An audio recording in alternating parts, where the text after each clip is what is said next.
እግዚአብሔር አስቀድሞ ያውቃል ወይ? አዎ ያውቃል። አስቀድሞ ወስኗል ወይ? አልወሰነም። በምድር ላይ እድሜህ እንዲረዝም እናትና አባትን አክብር። ዴስቲኔሽን እና ፎርኖሌጅን ለይተን ነው የምናየው።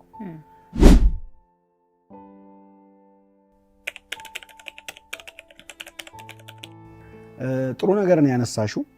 አንደኛ አንድ ሰው አሁን በተባለው መሰረት የተጻፈለትን ብቻ የሚኖር ከሆነ ትወና ነው መሸለም ነው ያለበት። ጥሩ ተዋናይ ነው አንድ ሰው መቼስ ለተጫወተው ሮል መቀጣት የለበት። ስለዚህ እኔ የተጻፈልኝ ከሆነ የምሰራው ኃጢአት የምሰራው መልካም ነገር ኦሬዲ ተጽፎ ያለቀ ከሆነ በጣም ከባድ ነው። ሼክስፒር ዓለም የቲያትር መድረክ ናት፣ እኛ ተዋናይ ነን፣ ደራሲው እግዚአብሔር ነው የሚለዋል።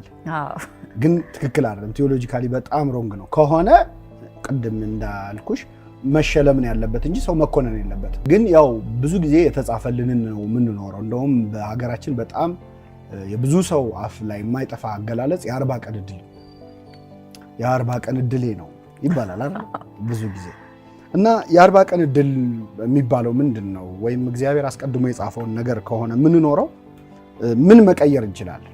ወደ ሞት ርዕሰ ጉዳይ ደግሞ ስናመጣው አንድ ሰው የሚሞትበት ቀን የተወሰነ በቃ በዚህ ቀን ይሞት ተብሎ ያለቀለት ነገር ከሆነ ለምንድን ነው በየሕክምናው የሚለፋው? አንድን ሰው ትሪት ለማድረግ ለመርዳት የሚሞከርበት ምክንያት ምንድን ነው? ልፋቱ ምንድን ነው? ዞሮ ያለቀለት ጉዳይ ከሆነ ስለዚህ አብዛኞቹ ህይወትን ለማስቀጠል የሚደረጉ ትግሎች በሙሉ ትርጉም አልባ ይሆናሉ።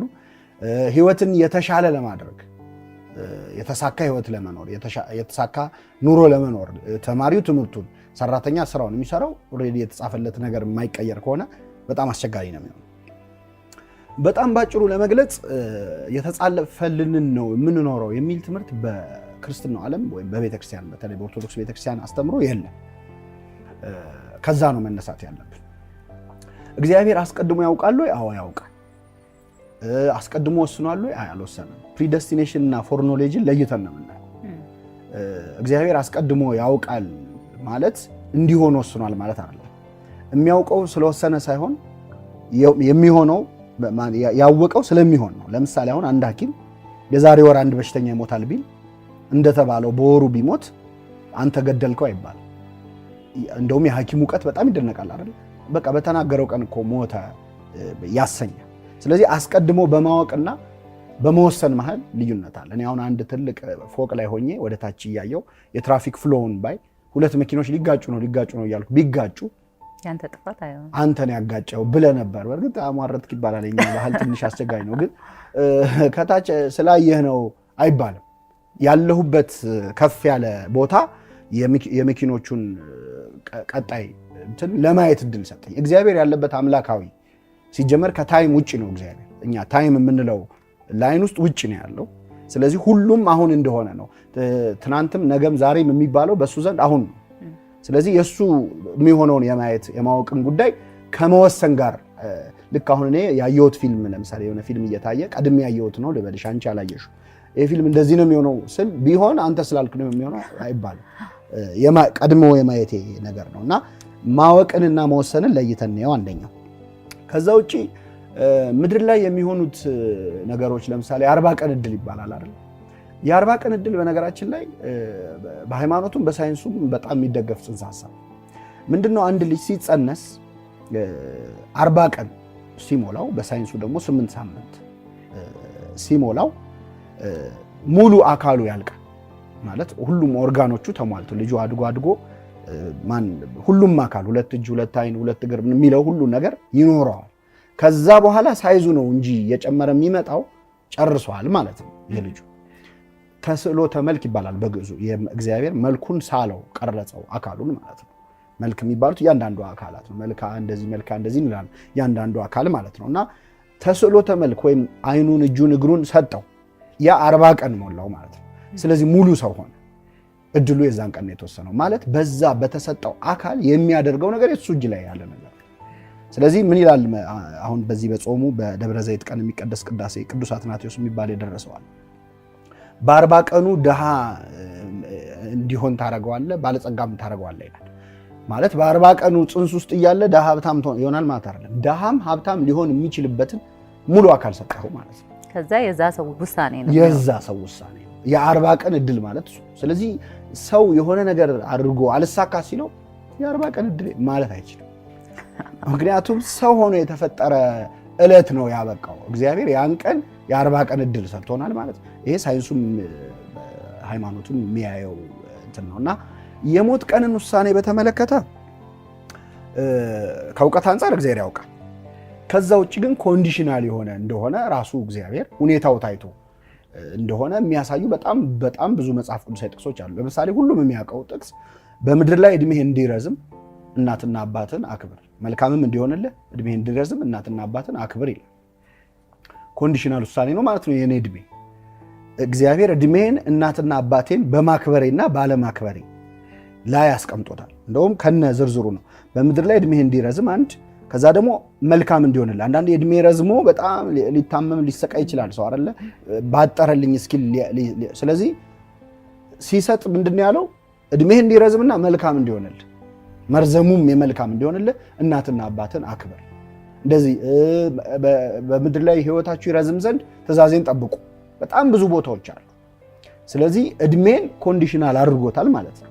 ከተወሰነለት እድሜም በታች እግዚአብሔር እንዲኖር እየፈለገው ሊያጥር ይችላል ሰው። ለምሳሌ ዳዊት ሲጸልይ ይላል በዘመኔ እኩሌታ አትውሰደኝ፣ በእድሜ እኩሌታ አትውሰደኝ ማለት አንተ እንድኖር ያሰብከው አለ፣ ግን በእኔ ምክንያት አታቋርጠው ይላል። እና አንዳንዴ ሰው በራሱ ምክንያት ሊያሳጥረው ይችላል እስከ ሱሳይድ እስከማድረግ ድረስ ማለት ነው። ሱሳይድ ማድረግ ለጊዜያዊ ችግር ዘላቂ መፍትሄ ማለት ራስን ማጥፋት ማለት ነው። አሁን ይሄ ተወስኖ ነው ሊባል አይችልም። ልክ እንደዛ ግን ሱሳይድ የግድ እኮ መርዝ መጠጣት ብቻ ላይሆን ይችላል። አንድ ሰው በሱስም ግራጁዋል የሆነ ሱሳይድ አለ ማለት ቀስ ብሎ ራሱን እየጎዳ የሚመጣበት ሊሆን ይችላል። ስለዚህ እነዚህን የሞት ቀንን ክፍት ነው ያደረገው እግዚአብሔር ነው። ሊረዝም ይችላል፣ ሊያጥር ይችላል እንጂ ያቺ ቀን ምን ብለዋለች? በጣም ደስ የሚል ቃል ወንድሟ ሞቶ ጌታ ሆይ አንተ በዚህ ኖረ ቢሆን ወንድሜ ባልሞተ ነበር ብለዋለች ለክርስቶስ።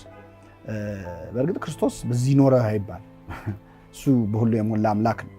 ግን አንዳንዴ እንዲህ ተደርጎ ቢሆን ኖሮ እንዲህ አድርጌ ቢሆን ኖሮ ብሎ ሰው ይጸጸታል፣ በጣም ይጎዳል፣ ይሰበራል። የተወሰነ ነው ሲባል የሚጽናናም ሰው አለ። በከፊላው እግዚአብሔር ሲጀመር እግዚአብሔር ይገድላል እግዚአብሔር ያድናል ብላለች ሐና የምትባል ነብይት ስትጸልይ።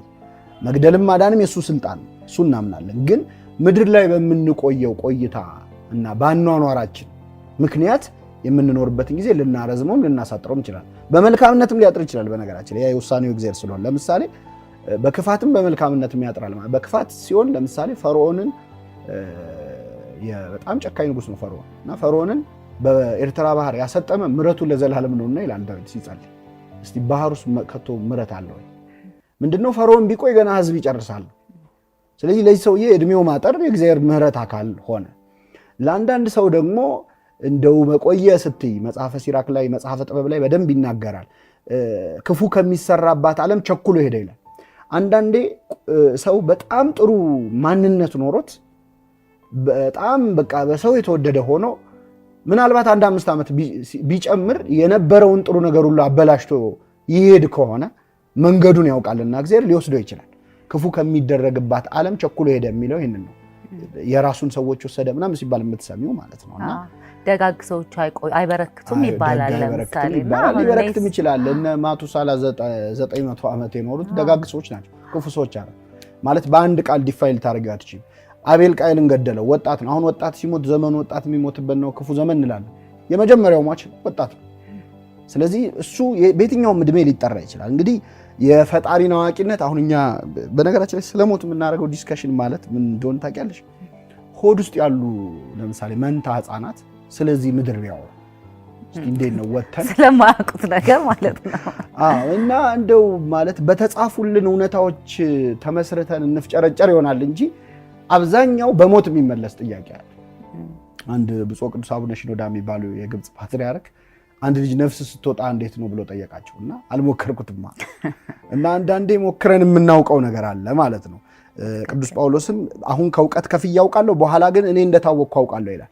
የበለጠ ኤክስፒሪየንስ ስታረጊው የሚገባሽ እውነት ያለው በተለይ ሞት ላይ ያም ሆነ ግን እንደዛ